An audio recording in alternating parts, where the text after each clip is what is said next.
Welcome back to MazTechCentral. Today is very exciting. I actually went to a midnight launch, which I haven't done since I purchased the first Nintendo Switch when it came out. This time around, I went to a toy store in the UK called Smith's. Those from the UK will be familiar with it. One of the queues was for people who had pre-ordered. When I joined, there were probably about 20 to 30 people in that queue already. And the second queue were for walk-ins. And I wasn't expecting so many people, to be honest, but it was quite good to see, and I'm glad I got to go. Okay, back to today. Nintendo Switch 2. I'm going to be doing an unboxing of the Switch 2, a walkthrough of the actual hardware itself. Grab a snack, get comfy, and let's jump right into the unboxing. Now let's dive into the exciting part, opening this up. There's nothing quite like unboxing a fresh console. The smell, the anticipation, and that first glimpse inside. Let's go. Inside the box, we're greeted straight away by the brand new Nintendo Switch 2 console itself, featuring that stunning larger screen. Right alongside are the redesigned Joy-Con controllers in a sleek matte finish, slightly bigger than before and promising better comfort for extended play sessions. Picking them up, the first impressions are great. The buttons feel responsive and satisfyingly clicky, just as you'd expect from Nintendo. Holding them horizontally feels immediately more comfortable too. Definitely a promising sign for gaming sessions to come. Let's put the screen aside for now, we'll come back to that one. Looking underneath, Nintendo included everything you need to get started. There's a new Nintendo Switch 2 dock, an ultra high-speed HDMI cable, the AC power adapter, plus some controller accessories like the Joy-Con straps and a Joy-Con grip. Basically, you're getting the whole setup in one package. In this bundle, there is no physical Mario Kart World game. It does come with a digital code which you can redeem. Next, we have a high-speed HDMI cable. Correction, a high-quality high-speed HDMI cable, which will be good to output to 4K. Oh yes, we have the Joy-Con straps which connect onto the Joy-Cons to utilize the mouse function more smoothly. Oh wait, you can mix and match the colors, that's interesting. Anyway, back to this. They're fairly easy to click in, just line up the positive and negative, then insert the bottom and click on the top. Now we have the Joy-Con grip. It lets you combine the two Joy-Cons into a more traditional controller form. It looks pretty similar to the old one.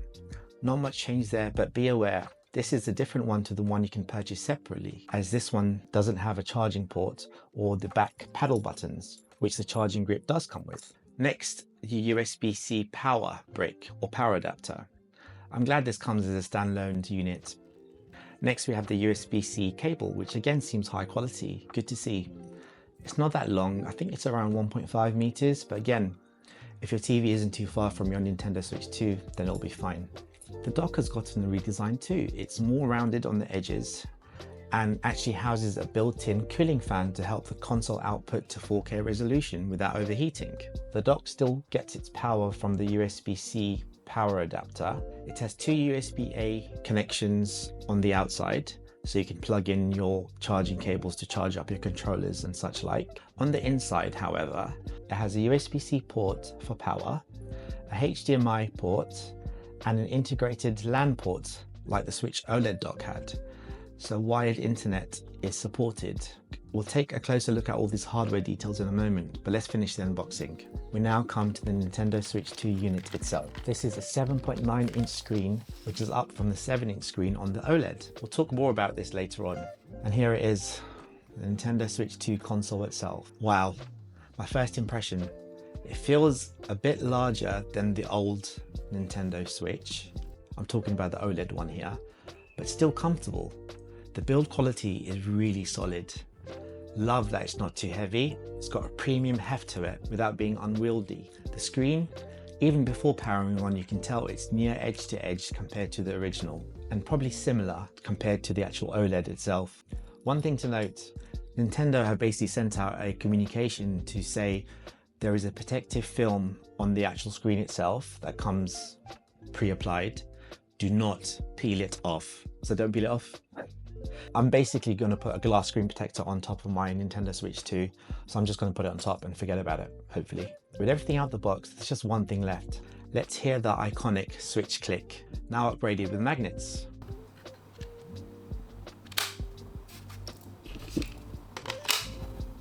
Oh, that's so satisfying. Let's check out the Switch 2 hardware in detail. I'm immediately drawn to this display. Nintendo has upped this screen to a 7.9-inch screen compared to the 6.2-inch on the original Switch and 7 inches on the Switch OLED. The bezels are slimmer, making room for a larger display. It's now a 1080p resolution panel, a big jump from the 720p screen on the original. That means everything from games to menus will look sharper and more detailed. They've also included HDR10 support for better colors and contrast, and 120Hz variable refresh rate screen. In plain terms, the screen can refresh twice as fast as the old one, and it can adjust dynamically, so gameplay should feel buttery smooth, and when games take advantage of it, reducing any stutter or tearing. It's worth noting, unlike the Nintendo Switch OLED model, which had that gorgeous OLED screen, the Switch 2 uses an LCD panel. Nintendo likely made that choice to keep costs reasonable and to hit that high refresh rate, because the technology to have a high refresh rate OLED panel on handhelds doesn't exist yet. So this is perfect. This new screen looks fantastic and can get bright enough for HDR highlights.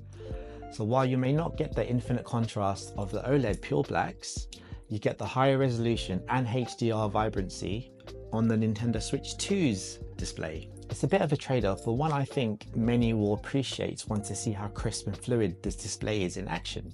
Now around the hardware of the actual Nintendo Switch 2. On the top edge of the Nintendo Switch 2 you have the power button and volume buttons with a slightly tweaked design, a bit more low profile than before, the game card slot and the 3.5mm headphone jack. I'm so glad there's a headphone jack here still, although to be honest I'll probably be connecting this to my Bluetooth earphones now. It's nice to see it's still here for those who preferred wired headphones. But there's something new on top, a second USB port right here. This is in addition to the USB-C on the bottom that you use for docking or charging.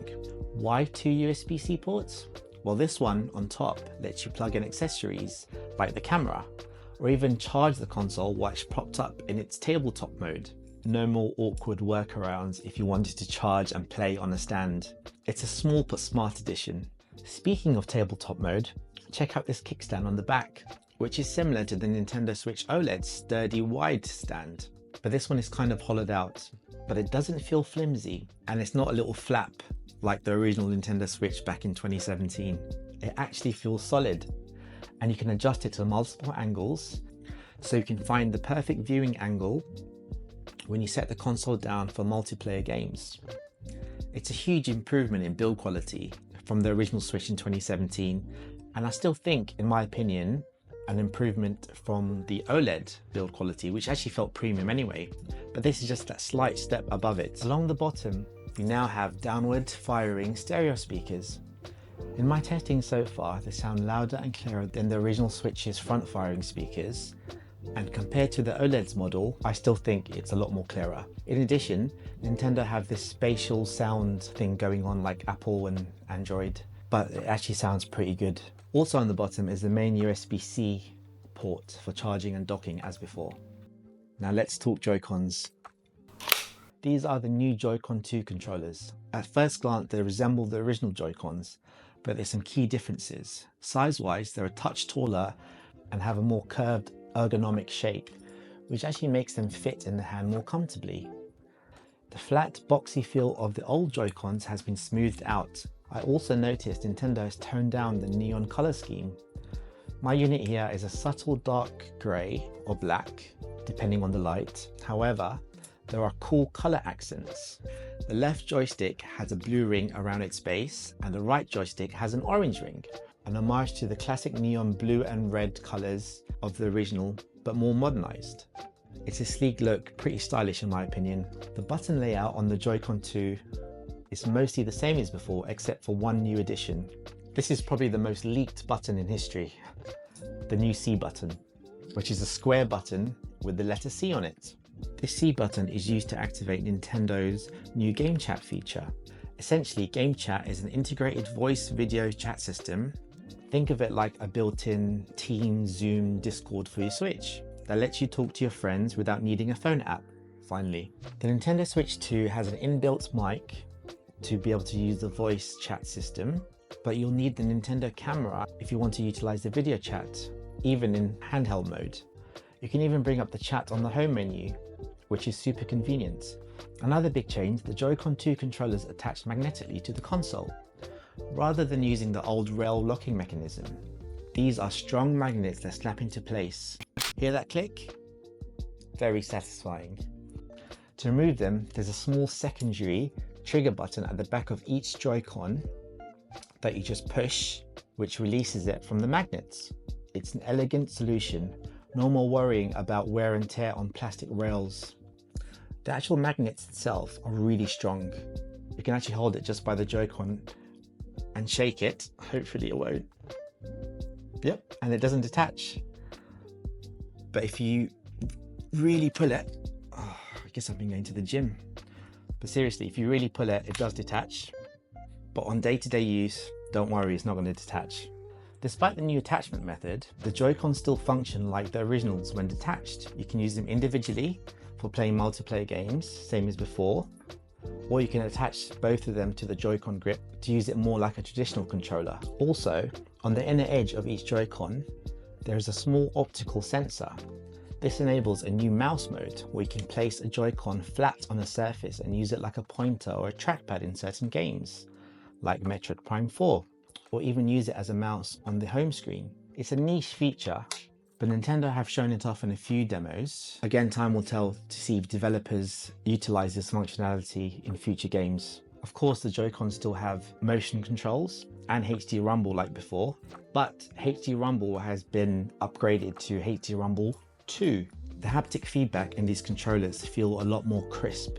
They're a lot more powerful than the old HD Rumble, and so far I've been pleasantly surprised as to how precise it feels. It adds to that immersion. The Nintendo Switch 2 is powered by a new custom Nvidia processor under the hood. All you need to know is that it's a lot more powerful than the original Switch's chip, roughly on par with the PlayStation 4 or Xbox One in raw power, which is a huge leap for a Nintendo portable. This means you'll see much better graphics, higher resolutions, and higher frame rates in games going forward. The system also comes with 256 gigs of internal storage out of the box, a massive upgrade from the measly 32 gigabytes the original Switch had, or the 64 that the OLED version had. So you can install more games before needing a memory card. And if you do need more space, Switch 2 supports the new micro SD express cards. These cards are crazy fast, which should mean shorter load times when playing games stored on them. One thing to keep in mind, more power can mean more battery draw.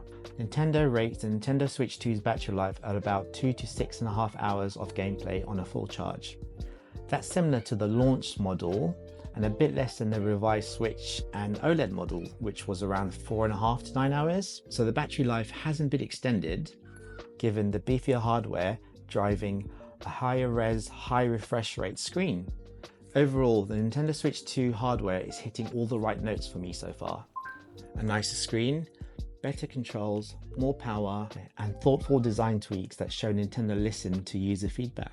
Oh, and in case you're wondering, it's backward compatible. You can play your existing Switch game library on the Switch 2, either by re-downloading your digital titles or using your physical game cards. Nintendo are charging a small fee on some games like Breath of the Wild and Tears of the Kingdom to upgrade the graphics for the Nintendo Switch 2, and they're charging a slightly larger fee for upgrading the graphics and adding some additional DLC content to games like Mario Party Superstars Jamboree and the Kirby game. There are some games where the updated visuals on the Nintendo Switch 2 have no charge at all. I'll put these in the description below so you can have a look at which games those affect. And I'm sure with time, Nintendo will add more to those and hopefully not charge us for those updated visuals. Nintendo have also confirmed your old Switch accessories like the Pro Controller and the old Joy-Cons can still connect to the Nintendo Switch 2 if you want. I know that with the old Pro Controller, you won't be able to power on the Switch. That only works with the new Pro Controller. And obviously the old Pro Controller doesn't have the back paddle buttons.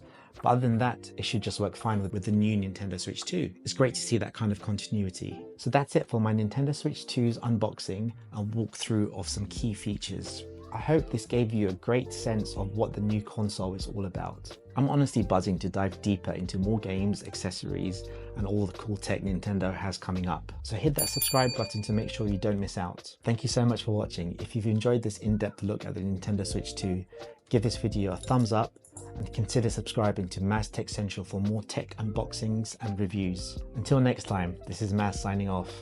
Take care everyone.